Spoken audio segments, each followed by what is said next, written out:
একটি তোমার সোনার বরণ কিবা অপরূপ দেখি, আর একটি তোমার মেঘের বরণ, তার চারি শাখায় আছে ঘেরি।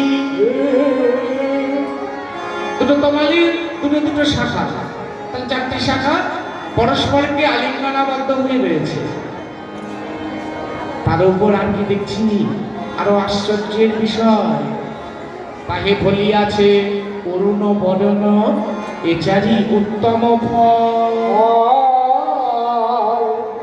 অরুণ বদন অর্থাৎ লাল রঙের রসে পরিপক্ক হয়ে চারটি ফল ফলেছে, উত্তম ফল, যে ফলকে স্পর্শ করলে ফল থেকে যেন রস স্ফুরিত হবে।